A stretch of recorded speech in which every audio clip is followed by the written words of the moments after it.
Welcome to Dark Heresy. The Aeon of Strife. With Danny. Starring? Start? No. Okay. Not me. So, before we start out, does anybody but Mike want to go over their characters?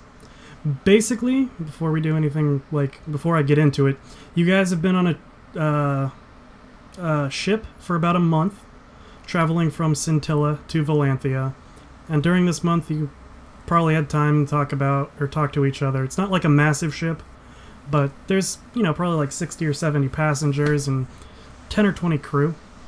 So you've probably run into each other. So if you guys want to do like very brief kind of character things, go for it. Danny, we'll start with you. Oh, of course. God damn it. Where's the pause button?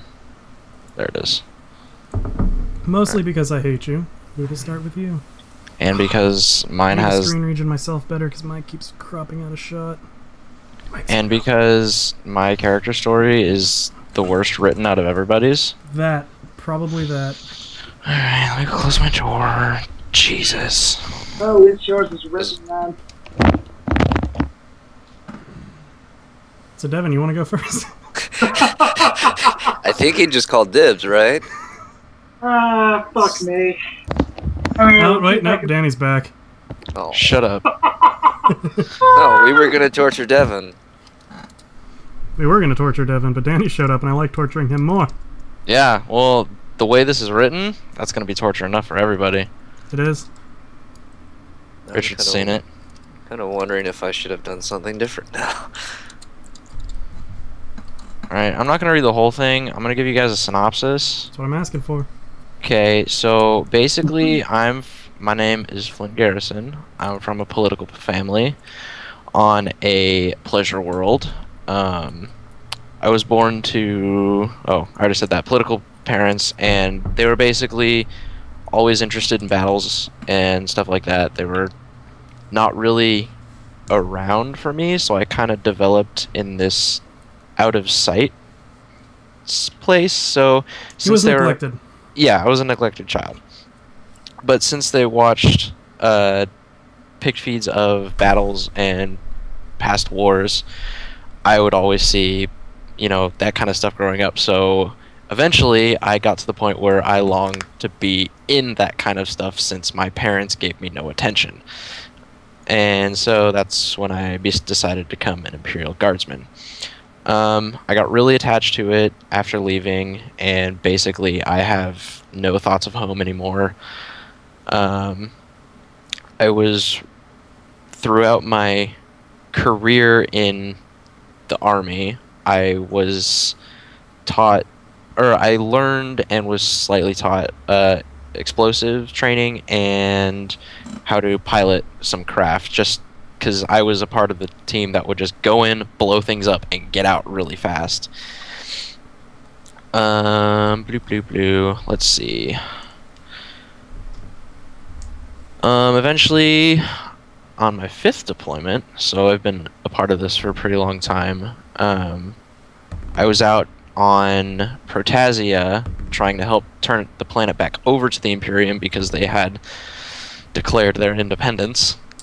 Went over there, tried to help things out with a big group, went out on a small detachment to look for intel and any strongholds, just kind of like a scout party, and we got ambushed, obviously.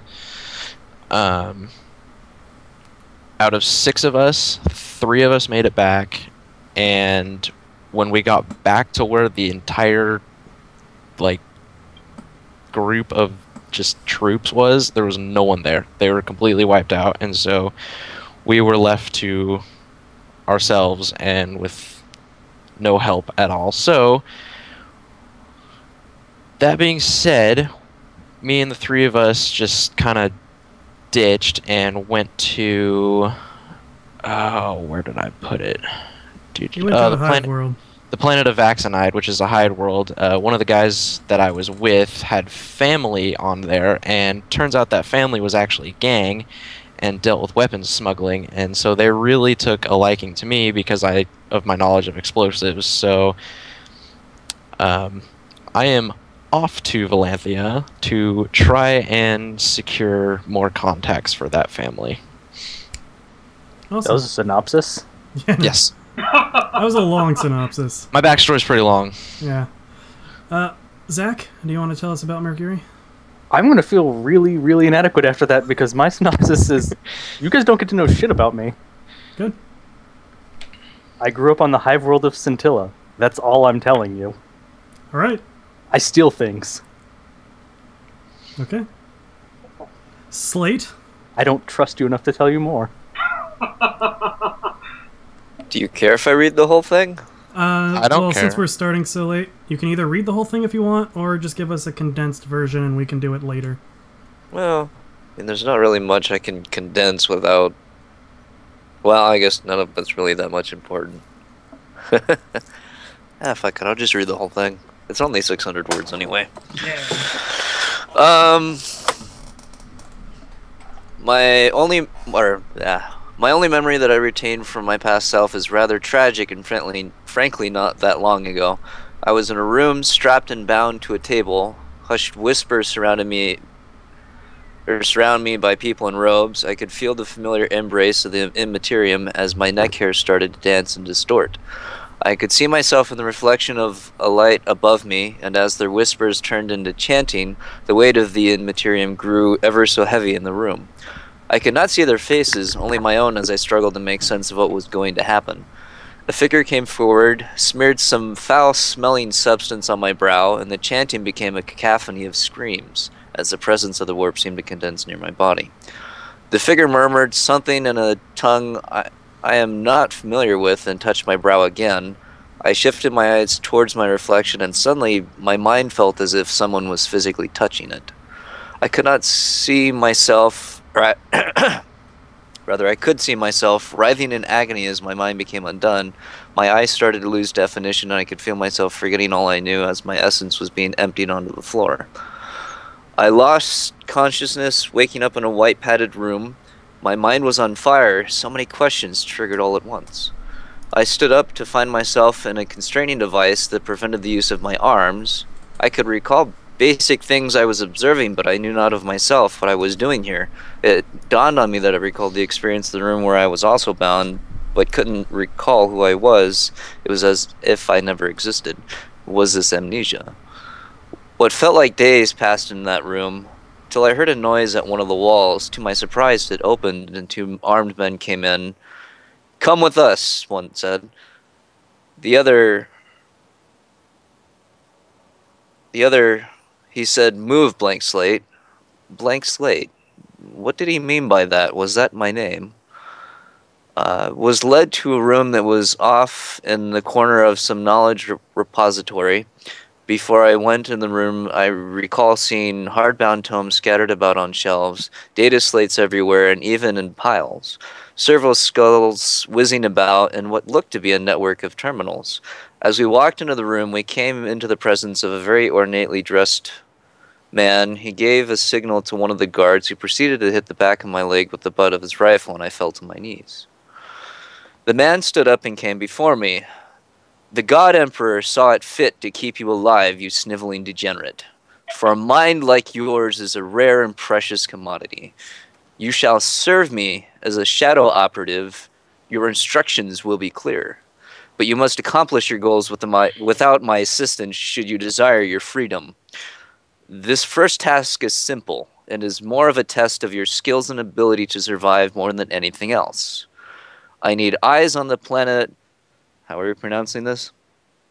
Valanthia. "I suspect there is foul play going on in that little world, and I need names." He continued to babble more before sending me on my way to meet with some of the Order's other Imperial Psychers. I met with the Biomancer, who did a check on my body before I was expedited to a shuttle that would take me to a frigate to Valanthia. That's blank slate. Alright. Very good. Alright. Devin? Alright, let's see just how much outclassed by Roger I just got right here. Because I'm literally pulling things I'm remembering out of my brain for this. So, I'm playing Joanna Esker. She was formed a family on an Imperial world, kind of near Terra, actually. Only the family had a lot of political enemies and a lot of blood enemies, truth be told. So very early on, they all came together and took out the entire family. So I wasn't, but it was me and my brother. We were scared because we were out on a trip away from the manor or whatever the hell it was we were staying at. So we saw that it wasn't fun. There was tears, but fortunately they did have one friend, a judge over on Terra, and he sort of, while we were young, took us under his wing. Which, while we were there, Joanne became kind of a library monkey, used by a lot of different people to find files, find old pieces, all kinds of things. So she became very familiar with it and was constantly reading about all this stuff. So she became a kind of a repository for this kind of thing. Then when she came of age, she started training to become an arbitrator. Arbitrator is that how it's said? I can never remember. You guys are hearing me all right? Mm-hmm. Okay, this mic's having me paranoid because it likes to be wonky. But, go through all that. She goes through her various stations on different planets like you normally wouldn't, this kind of thing. But then on one, she befriends another judge, and he hears her talking about how she spent so much time in the library. So he figures, hey, having her along when he goes back there to help him out on a big case he's working on wouldn't be too bad of an idea. So they all get on the ship and start heading over there. Unfortunately, they never make it. There was a warp mishap. She still isn't quite sure what happened, but there's still the fact that they had to come out of her warp far, far earlier than they should have. And as they did that, engines were gone. Half of the crew of the ship were just dead. She thinks it was a demon, but who really knows? And fortunately, somehow, there was one ship nearby about a couple days later that was able to help them out, which is the ship that headed to Atlantis. Man, this is not her week. Nope, not at all.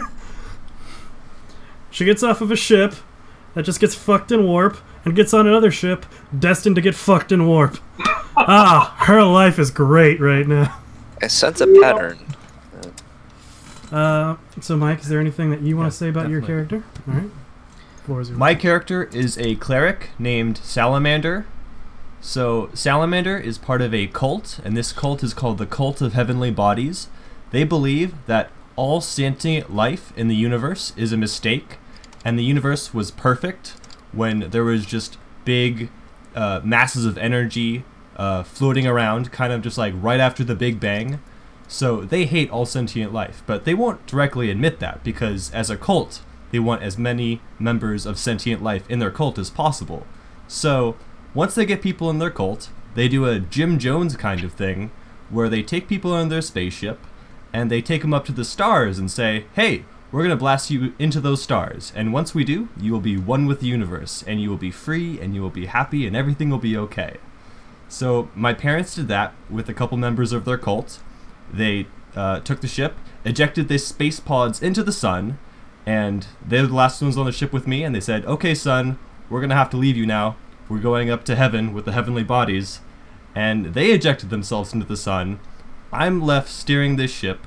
Everyone I've ever known is dead, right? My parents, my friends, members of my cult. And I'm just laughing, right? I'm not going into the sun yet, but I'm laughing like a crazy person. And I'm just kind of driving off into the sunset. I'm absolutely crazy. Good. So Can I yes. be your friend? Good. All right. So let's just say that for like somehow the ship you're on ended up picking him up because he ran out of gas or something. Just so you guys are all on the same ship now. So, now it is time for me to talk for like 30 minutes goddamn straight. Because start of a campaign. Nice. Get a coffee, nice glass of water, and just enjoy the ride. In fact, I'm gonna take a sip. And yes, this is probably going to be read awkwardly because it's all from the first-person perspective, so all of you should just envision that it's happening to you.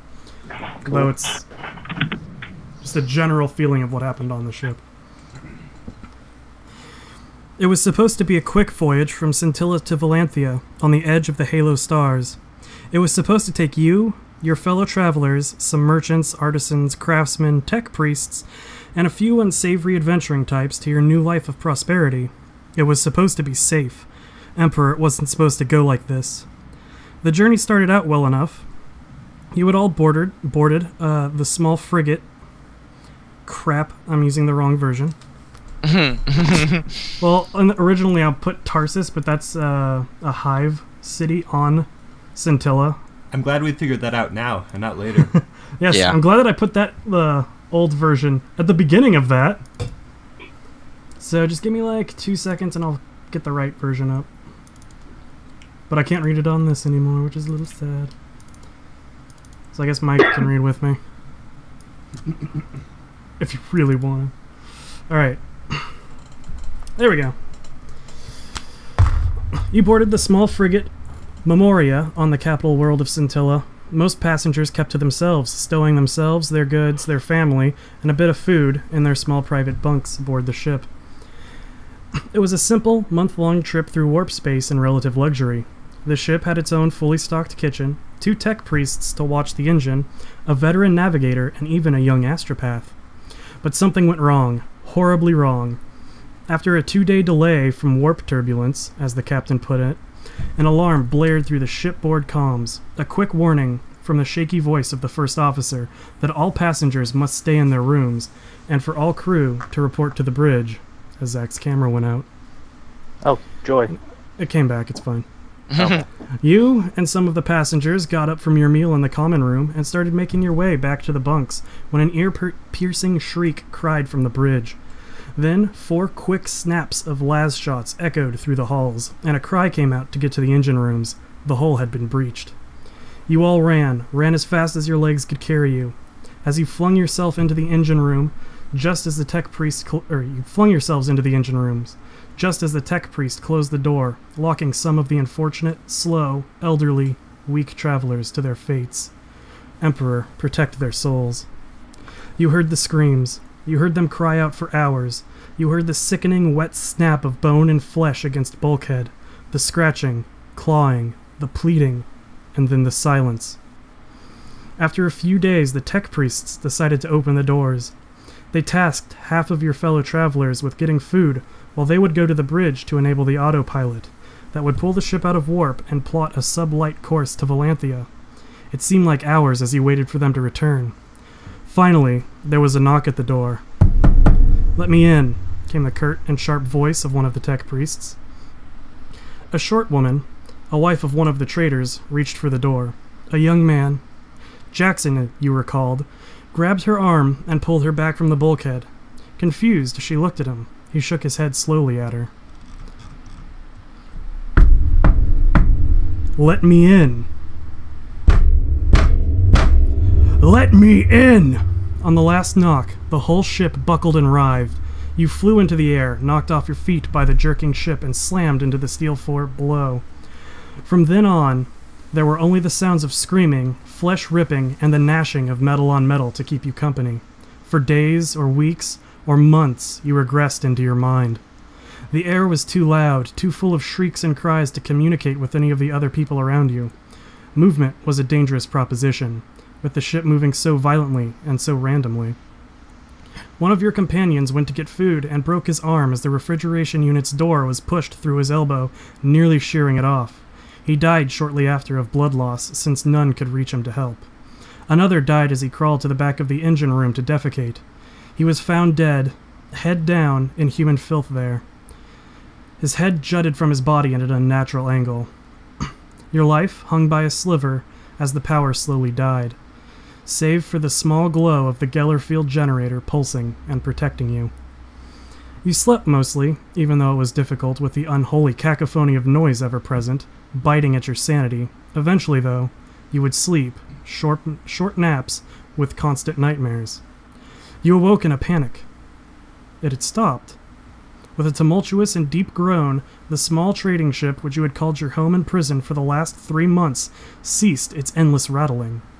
The turbulent shaking of the pipes and endless grinding of the cogitators fell to a dull silence all around you as you pulled your hands away from your ears and looked around in the dark, dank hold. Steam hissed from the rustling holes in the sharp jutting pipes. The machinery looked well worn and a bit scorched in this small aft part of the ship, which had been the only safe place when the Gellerfield had slowly failed. Around you, the few remaining fellow travelers crawled out from their hiding places, also astonished. More than you had thought had taken refuge with you, though it was hard to tell just how many out in the darkness. Then a character named Jackson is going to be the first to speak in this room, and then I'll let you guys roleplay for a little bit. How's that sound? Sound good? Mm-hmm. Is everyone alright? He says, looking around, trying to figure out who all is still alive and who needs help. I'm muttering in the corner like a crazy person. Daisy, Daisy, give me your answer due. Good. Glad that song survived. Who's there? I'm Salamander, the priest. I'm crazy. Just announce that all the time. I mostly watch Salamander from the distance and just avoid him.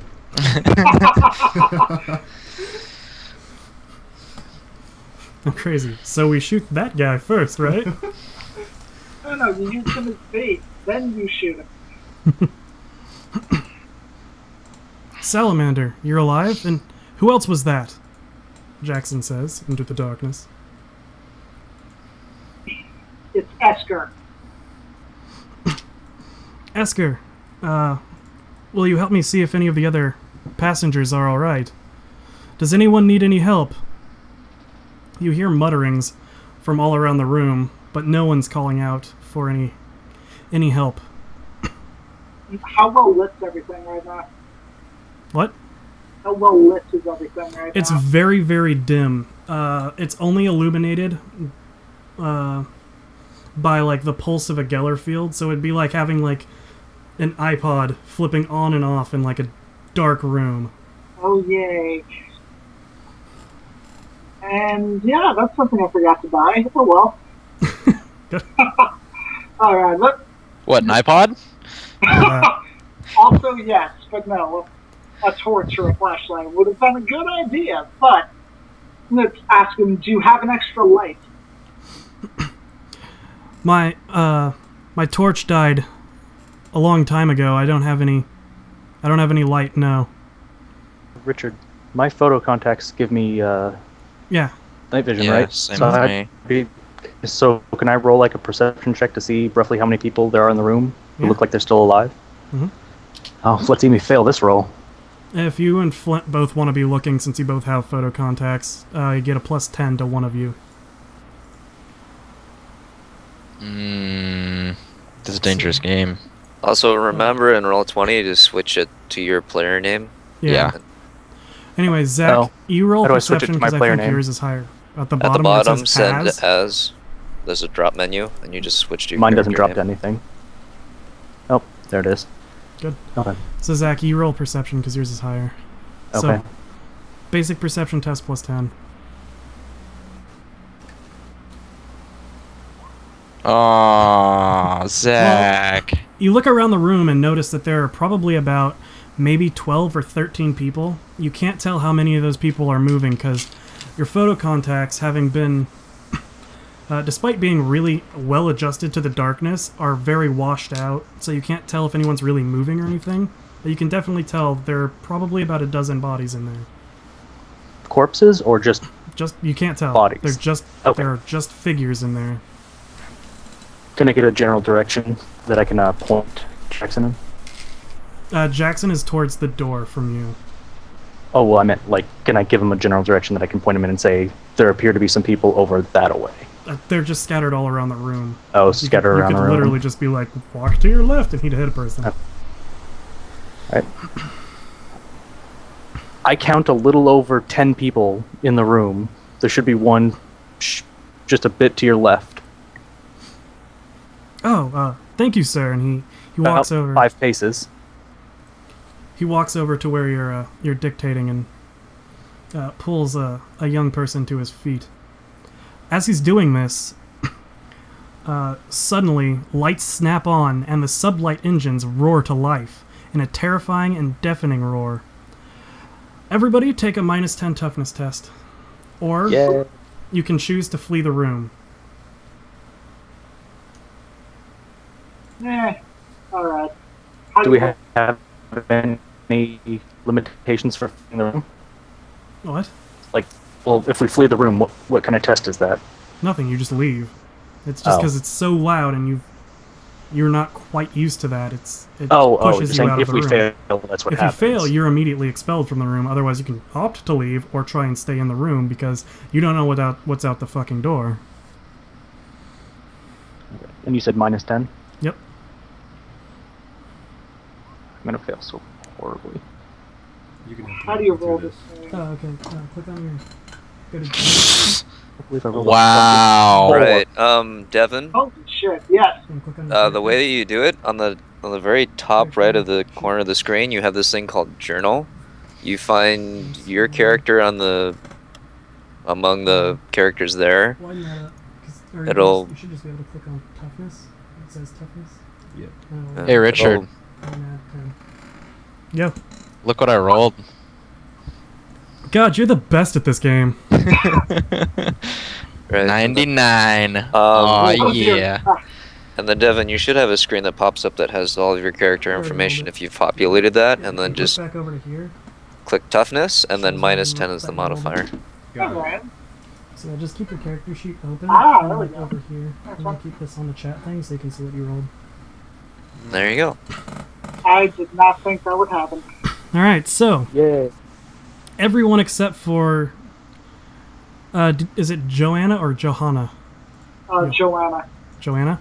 Everyone except for Joanna and Mercury are immediately expelled from the room to prevent deafness from this insane noise.